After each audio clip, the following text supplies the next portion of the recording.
But we also are going to have a reinstitution of the Angelino card, something that Mayor Garcetti started during COVID that will actually provide cash assistance to people.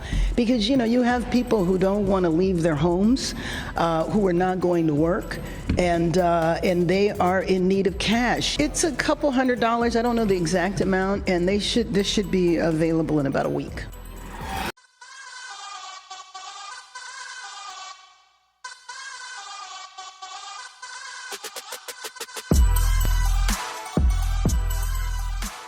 And now we're getting new details about the California pot farm, which became the scene of a massive standoff between ICE agents and protesters last week. Agents managed to apprehend over 360 illegal immigrants at the farm, including 14 underage minors. And now we're learning more about the farm's owner. Glasshouse Farms president and co-founder Graham Farrar has been called a pioneer in growing so-called environmentally friendly cannabis. And he has a history of donating to Democratic candidates and causes, including a hefty $10,000 donation to Gavin Newsom back in 2018. Meanwhile, Democratic California leaders are still working to oppose immigration enforcement however they can. That includes Los Angeles Mayor Karen Bass, who's rolling out a new plan to give cash cards to families allegedly threatened by ICE. But we also are going to have a reinstitution of the Angelino card, something that Mayor Garcetti started during COVID that will actually provide cash assistance to people. Because, you have people who don't want to leave their homes, who are not going to work, and they are in need of cash. It's a couple $100s, I don't know the exact amount, and this should be available in about a week. Steve, so like we talked about, you are staunchly in the lead in California gubernatorial polls right now. So talk to us, how and why does your message resonate with the majority of Californians right now on these topics? See, what they're trying to do with these cards is still promote people in California to not go to work, not contribute to society or this country, and depend on taxpayer money or funds from the government, basically pay for everything while you're at home because you don't want to leave. Because if you're an illegal immigrant, you shouldn't have to leave your home now. And I don't understand their intentions of this. This administration already said that they're going to do a mass deportation. They're going to find these people sooner or later. A great, terrible example of what's been going wrong in California, because you've got people in charge who not only won't enforce the law, they undermine the law. And you're seeing it on this issue of illegal immigration, and it's playing out for the whole country to see. But we've also seen it on crime more generally, the way that retail theft, shoplifting's been tolerated. We've seen it on homelessness. It's illegal for these encampments to be there. They've been there for years, and these politicians have done nothing about it. Now you have federal law being enforced by the federal administration, and they're saying, not only we're not going to help you, we're going to stand in your way, we're going to cheer on the people who are throwing rocks at our law enforcement agents, and we're going to pay for the organizations that are protesting this.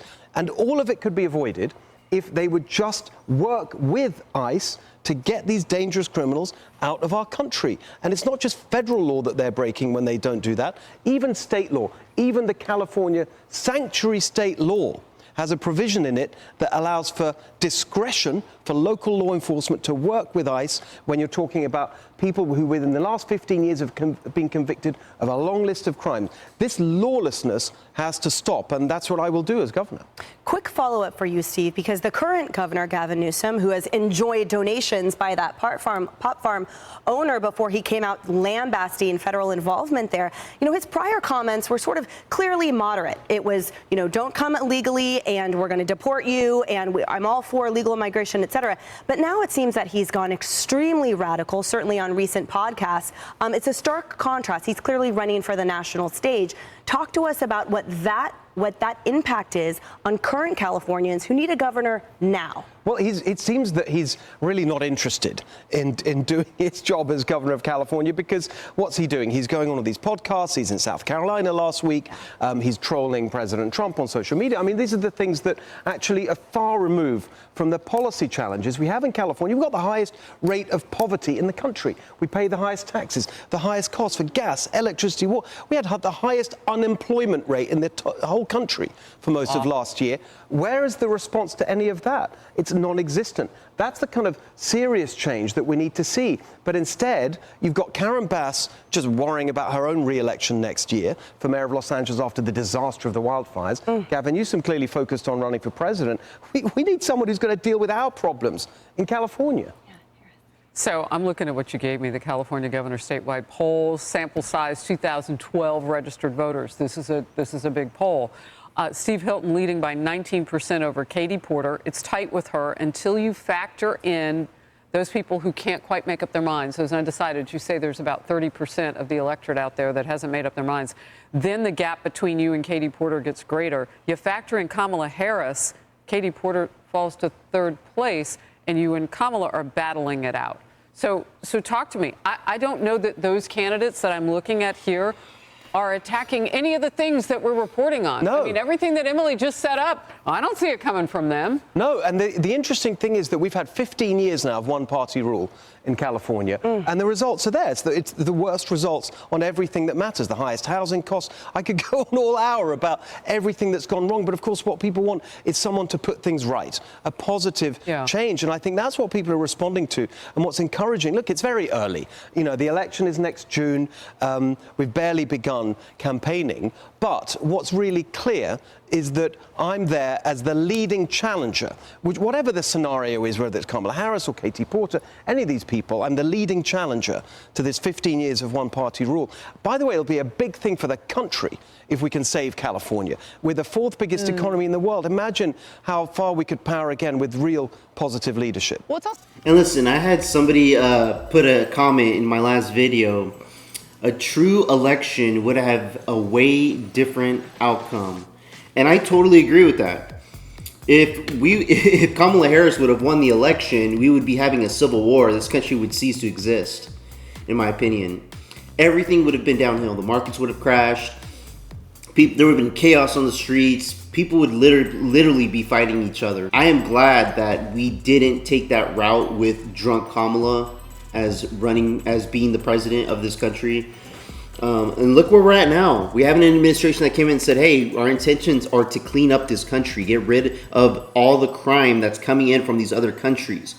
Yes, we still have crime within our own country.